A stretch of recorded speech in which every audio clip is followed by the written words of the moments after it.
بسم اللہ الرحمن الرحیم۔ السلام علیکم۔ چلتے ہیں آج کی کہانی کی طرف۔ بہت پرانے زمانے کی بات ہے۔ کسی شہر میں ایک بادشاہ کی حکومت تھی۔ بادشاہ بہت ہی نیک اور رحم دل تھا، نہ کسی پر ظلم کرتا اور نہ ظلم ہونے دیتا۔ اس نے سزائیں بھی ہلکی کروا دی تھی، لیکن پھر بھی اس کی سلطنت میں امن و امان تھا۔ لوگ ایماندار تھے، خوشحالی تھی، اس لیے جرائم بھی کم تھے۔ لوگ اتنے خدا ترس بادشاہ کی جان و مال کو دعا دیتے تھے۔ بادشاہ کی رحم دلی کا یہ حال تھا کہ انسان تو انسان، وہ کسی جانور پر بھی ظلم نہیں ہونے دیتا تھا۔ ایک دفعہ کی بات ہے، برسات کا سہانا موسم تھا۔ بادشاہ اپنے وزیروں اور مصاحبوں کے ساتھ سیر کو نکلے۔ جنگل کے قریب ڈیرے ڈالے گئے، بادشاہ کا خیمہ نصب کیا گیا۔ مختلف طرح کے کھیل تماشے اور تفریحات ہونے لگی۔ جنگل میں منگل رچا ہوا تھا، انواع و اقسام کے پکوان بن رہے تھے۔ کھانے کا وقت ہوا، دسترخوان بچھایا گیا تو بادشاہ نے دیکھا کہ سامنے ایک بڑے سے پتھر پر ایک بہت بڑا بندر بیٹھا خاموشی سے سب کچھ دیکھ رہا ہے۔ اس نے بندروں والی کوئی حرکت نہیں کی، نہ کھانے کی کوئی چیز لے کر بھاگا اور نہ ہی کسی کو پریشان کیا۔ بادشاہ نے اپنے نوکروں سے کہا، تھوڑا کھانا اور پھل اس بندر کے سامنے بھی ڈال دو۔ نوکروں نے کچھ پھل اور روٹی بندر کے پاس پتھر پر رکھ دی۔ بندر پتھر سے نیچے اترا اور ایک ٹھیکری لے کر کوئلے سے اس پر کچھ لکھنے لگا۔ پھر اس نے وہ ٹھیکرا بادشاہ کے نوکر کو دے دیا اور اشارے سے کہا کہ اسے بادشاہ کو دے دو۔ نوکر نے لا کر ٹھیکرے کو بادشاہ کو دے دی۔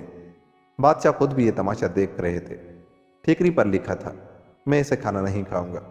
جیسا دسترخوان بادشاہ سلامت کے لیے لگا ہے، ایسا ہی میرے لیے بھی لگایا جائے، اور جیسے برتنوں میں بادشاہ کو کھانا پیش کیا جا رہا ہے، ایسے ہی برتنوں میں وہی کھانا میرے لیے بھی پیش کیا جائے، تبھی میں کھانا کھاؤں گا۔ بادشاہ کو بڑی حیرت ہوئی کہ ایک بندر نہ صرف لکھ پڑھ سکتا ہے بلکہ اس کے اتنے اونچے دماغ بھی ہیں۔ بادشاہ کو بھی اس میں دلچسپی پیدا ہوئی۔ انہوں نے نوکروں کو حکم دیا کہ اس بندر کے لیے بھی ہمارے جیسا دسترخوان لگاؤ اور وہی کھانا پیش کرو۔ بادشاہ کے حکم کی تعمیل ہوئی۔ جب دسترخوان لگ گیا تو بندر پتھر سے اتر کر نیچے آیا۔ نوکروں نے اس کے ہاتھ دھلوائے، پھر بڑے تمیز سے اس نے دسترخوان پر کھانا کھایا۔ کھانے کے بعد پھر ہاتھ دھوئے اور واپس پتھر پر جا کر بیٹھ گیا۔ بادشاہ بڑی حیرت اور دلچسپی سے سب دیکھتے رہے۔ تھوڑی دیر میں آسمان پر کارے بادل گھر آئے۔ نوکروں نے جلدی جلدی سامان سمیٹا۔ بادشاہ نے کہا، ایک ٹاٹ کا ٹکڑا بندر کے پاس بھی رکھ دو، کہیں بھیگ نہ جائے، کسی کا پالتو بندر لگتا ہے۔ نوکر ٹاٹ لے کر اس کے پاس پہنچے۔ اس نے جھٹ ٹھیکری پر کچھ لکھ کر نوکر کو دے دیا۔ نوکر بادشاہ کے پاس لے گیا۔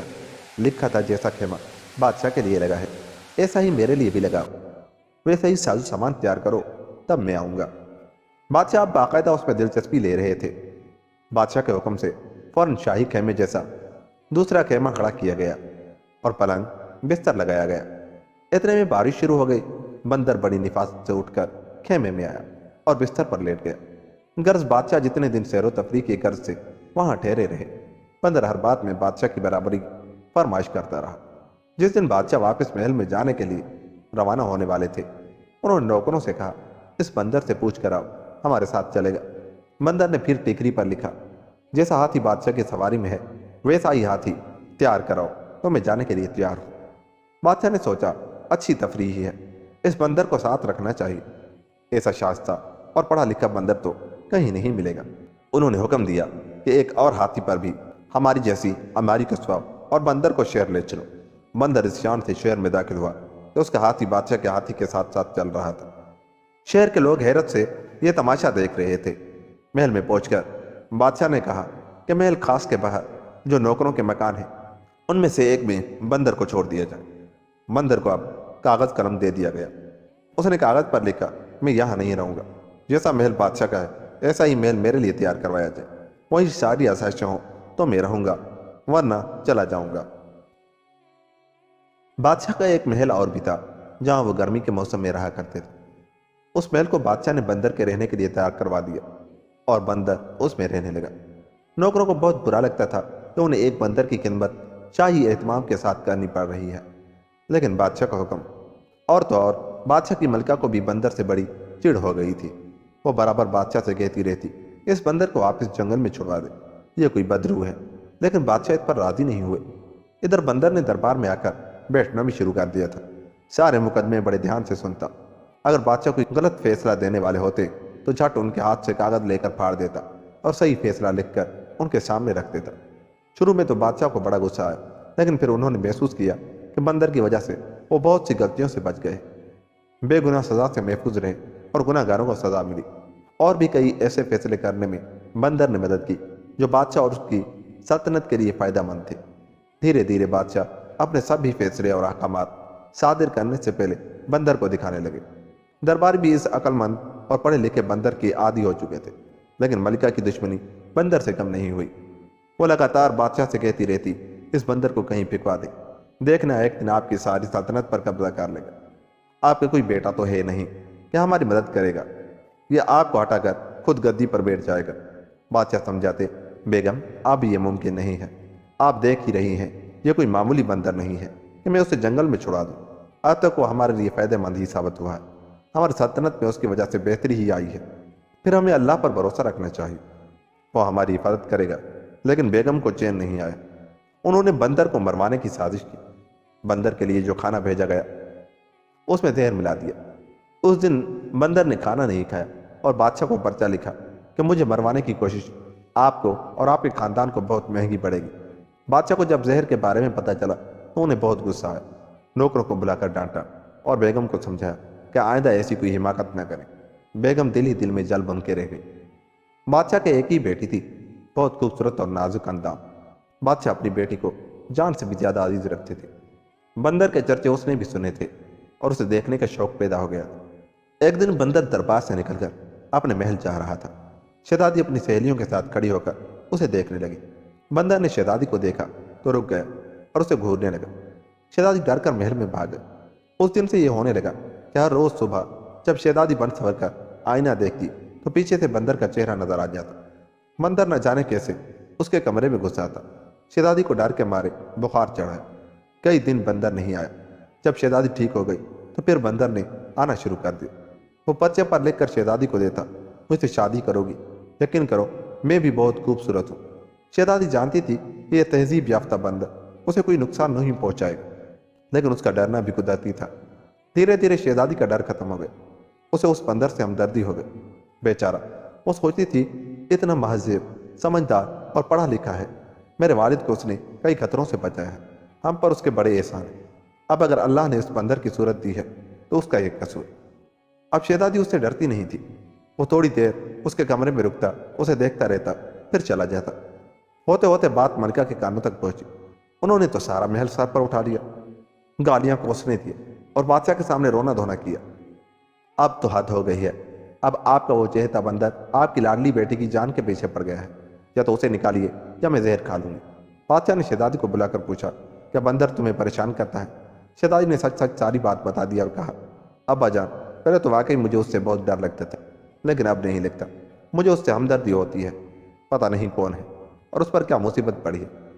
بادشاہ کو تو اطمینان ہوا کہ شہزادی کی جان کو کوئی خطرہ نہیں ہے، لیکن پھر بھی انہیں بھی یہ بات پسند نہیں آئی کہ بندر اس طرح شہزادی کے کمرے میں آئے۔ انہوں نے بندر سے بات کرنے کا فیصلہ کیا۔ اگلے دن بادشاہ بندر کے محل میں پہنچے۔ بندر باغ میں چہل قدمی کر رہا تھا۔ بادشاہ نے کہا، دیکھو میں نہیں جانتا کہ تم کون ہو اور کیا ہو، لیکن میں نے آج تک تمہاری ہر بات مانی، تمہیں اپنے برابر کا درجہ دیا جو شاید کوئی دوسرا بادشاہ اپنی سلطنت میں برداشت نہیں کرتا، لیکن اب تم نے میری بیٹی کو پریشان کرنا شروع کر دیا ہے، یہ مجھے گوارا نہیں ہے۔ اس سے پہلے کہ میں کوئی سخت قدم اٹھاؤں تم اس حرکت سے باز آ جاؤ۔ بندر جھٹ محل سے تھے، کاغذ اور قلم لایا اور لکھا، میں آپ کی بیٹی سے شادی کرنا چاہتا ہوں اور آپ کو یقین دلاتا ہوں کہ اسے ہمیشہ خوش رکھوں گا، اسے کبھی کوئی شکایت نہیں ہوگی۔ بادشاہ تو ہکا بکا رہ گئے، اپنی پورتی شہزادی کی شادی اور اس بندر سے یہ تو کبھی نہیں ہو سکتا۔ انہوں نے صاف کہہ دیا، ایسا میری زندگی میں کبھی نہیں ہو سکتا۔ بندر نے بادشاہ کی کمر سے تلوار نکال کر تان لی اور دوسرے ہاتھوں سے لکھا کہ اگر آپ کی زندگی میں یہ ممکن نہیں ہے تو مرنے کے لیے تیار ہو جائیے، آپ کو مار کر میں آپ کی بیٹی سے شادی کر لوں۔ آپ میرے محسن ہیں، اس لیے میں آپ کے خون سے ہاتھ رنگنا نہیں چاہتا۔ بادشاہ کو اپنی موت سامنے نظر آئی تو وہ بولے، میں سوچ کر جواب دوں گا۔ بندر نے لکھا، وہ جواب ہاں میں ہونا چاہیے۔ بادشاہ محل میں واپس پہنچے، سخت پریشان تھے۔ ایک طرف بیٹی تھی اور دوسری طرف زندگی، کیا کریں کیا نہ کریں۔ ساری رات ٹہلتے گزری، بیگم کو کچھ نہیں بتایا۔